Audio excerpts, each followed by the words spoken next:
Mark chapter 4. And he began again to teach by the seaside, and there was gathered unto him a great multitude, so that he entered into a ship, and sat in the sea, and the whole multitude was by the sea on the land. And he taught them many things by parables, and said unto them in his doctrine, Hearken, behold, there went out a sower to sow. And it came to pass, as he sowed, some fell by the wayside, and the fowls of the air came and devoured it up. And some fell on stony ground, where it had not much earth. And immediately it sprang up, because it had no depth of earth. But when the sun was up, it was scorched, and because it had no root, it withered away. And some fell among thorns, and the thorns grew up, and choked it. And it yielded no fruit. And other fell on good ground, and did yield fruit that sprang up and increased, and brought forth, some 30, and some 60, and some 100. And he said unto them, He that hath ears to hear, let him hear. And when he was alone, they that were about him with the 12 asked of him the parable. And he said unto them, Unto you it is given to know the mystery of the kingdom of God.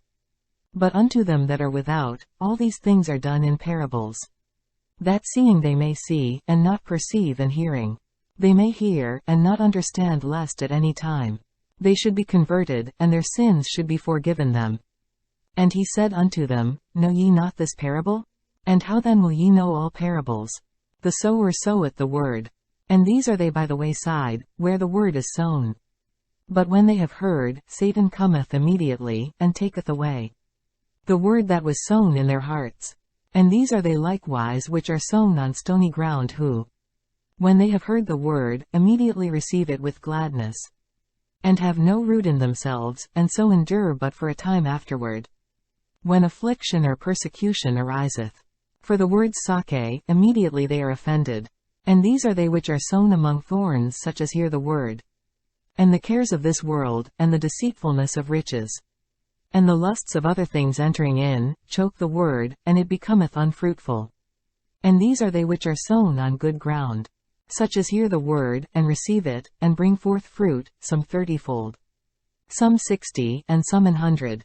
And he said unto them, Is a candle brought to be put under a bushel, or under a bed, and not to be set on a candlestick? For there is nothing hid, which shall not be manifested, neither was anything kept secret, but that it should come abroad. If any man have ears to hear, let him hear. And he said unto them, Take heed what ye hear, with what measure ye mete, it shall be measured to you, and unto you that hear shall more be given. For he that hath, to him shall be given, and he that hath not, from him shall be taken even that which he hath. And he said, Says the kingdom of God, as if a man should cast seed into the ground, and should sleep, and rise night and day, and the seed should spring and grow up, he knoweth not how. For the earth bringeth forth fruit of herself, first the blade, then the ear, after that the full corn in the ear. But when the fruit is brought forth, immediately he putteth in the sickle, because the harvest is come. And he said, Whereunto shall we liken the kingdom of God? Or with what comparison shall we compare it? It is like a grain of mustard seed, which, when it is sown in the earth, is less than all the seeds that be in the earth.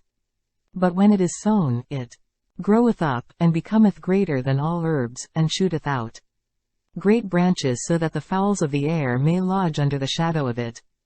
And with many such parables spake he the word unto them, as they were able to hear it. But without a parable spake he not unto them. And when they were alone, he expounded all things to his disciples. And the same day, when the even was come, he saith unto them, Let us pass over unto the other side. And when they had sent away the multitude, they took him even as he was in the ship. And there were also with him other little ships. And there arose a great storm of wind, and the waves beat into the ship, so that it was now full. And he was in the hinder part of the ship, asleep on a pillow. And they awake him, and say unto him, Master, carest thou not that we perish? And he arose, and rebuked the wind, and said unto the sea, Peace, be still. And the wind ceased, and there was a great calm. And he said unto them, Why are ye so fearful? How is it that ye have no faith? And they feared exceedingly, and said one to another, What manner of man is this, that even the wind and the sea obey him?